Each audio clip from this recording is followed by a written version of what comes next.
আসসালামু আলাইকুম ওয়া রাহমাতুল্লাহ।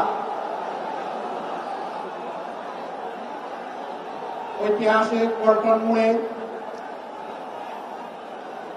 বাংলাদেশের মুক্তিকামী জনতার কণ্ঠস্বর, 8টি বিশিষ্ট রাজনৈতিক দল আয়োজিত আজকের এই বিশাল জনসমুদ্রের সম্মানিত সভাপতি, বিশিষ্ট আলেমেদের, ইসলামী আন্দোলন বাংলাদেশের সম্মানিত আমির জনাব সৈয়দ ফজলুল করিম রেজাউল করিম পীর সাহেব চরমোনাই, মঞ্চে বসা বন্ধু সংগঠন সমূহের সম্মানিত শীর্ষ নেতৃবৃন্দ, আজকের এই জনসমুদ্রে হাজির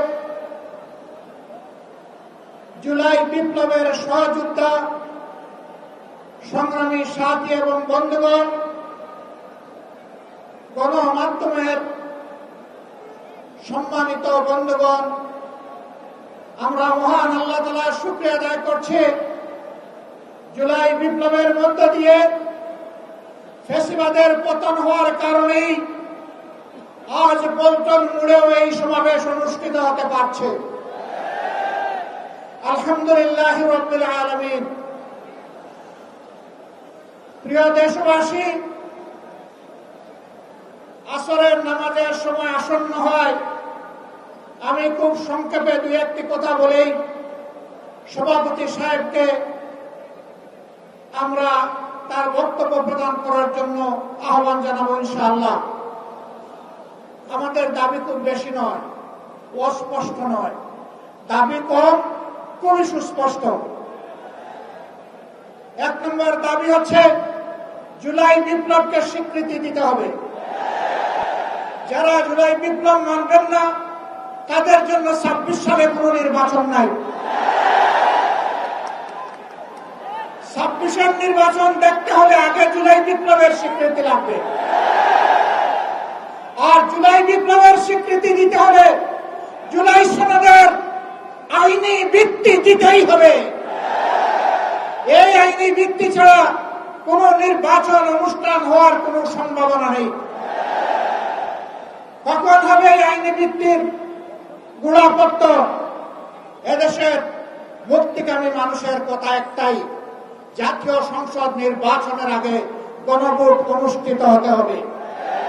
গণভোটের ব্যাপারে সকল দল একমত, তাহলে তারিখ নিয়ে এই বায়নাবাজি কেন?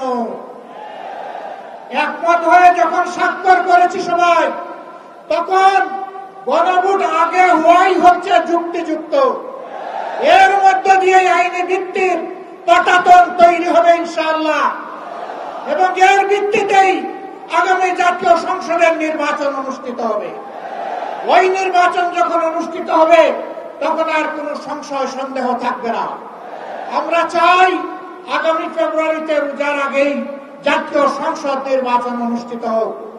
এইটা নিয়ে কেউ ধূম্রজাল সৃষ্টি করার পায়তারা চালাবেন না, উদুর পিণ্ডি উদির গাড়ে ফেলবেন না। আমরা জাতীয় ঐক্যমত কমিশনে গিয়ে সকল দল আমাদের মতামত দিয়েছি। এই 8 দলের পক্ষ থেকে ডজন খানেক নোট অফ ডিসেন্ট আমরা দেই নাই। আমরা প্রস্তাবনাগুলো যৌক্তিক মনে করে সেখানে আলাপ আলোচনায় আমরা ইতিবাচক মত দিয়েছি। এরপরে সংখ্যাগরিষ্ঠ দলের মতামতের ভিত্তিতে একটা চার্টার তৈরি হয়েছে। এটি হচ্ছে গণতন্ত্রের কথা, যে সংখ্যাগরিষ্ঠ যা বলবে বাকিরা তাই মেনে নেবে। কিন্তু আমরা দেখলাম না, কেউ কেউ তা মেনে নিতে রাজি নন।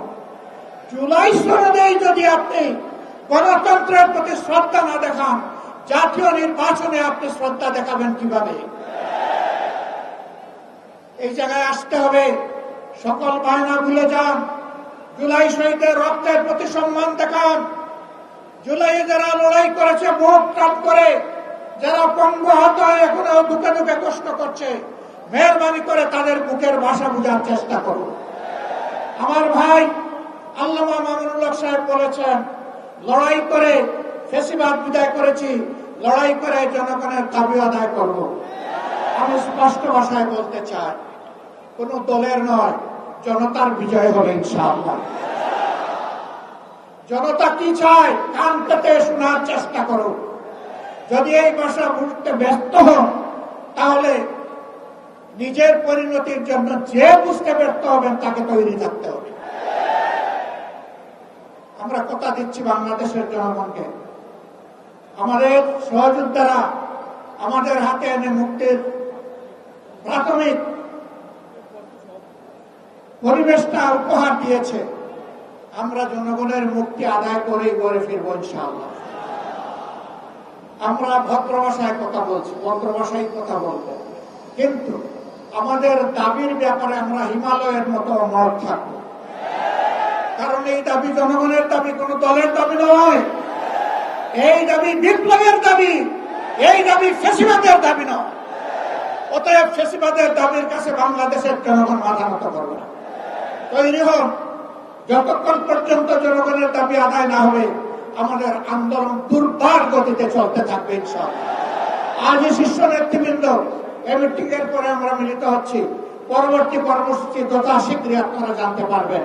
সেই কর্মসূচি বাস্তবায়নের জন্য প্রস্তুতি নেওয়ার আহ্বান জানিয়ে এবং সরকারকে জনগণের ভাষা বুঝে অতি শীঘ্র গণভোট আগে দেওয়ার সিদ্ধান্ত নেওয়ার আহ্বান জানিয়ে আমার বক্তব্য এখানে শেষ করছি।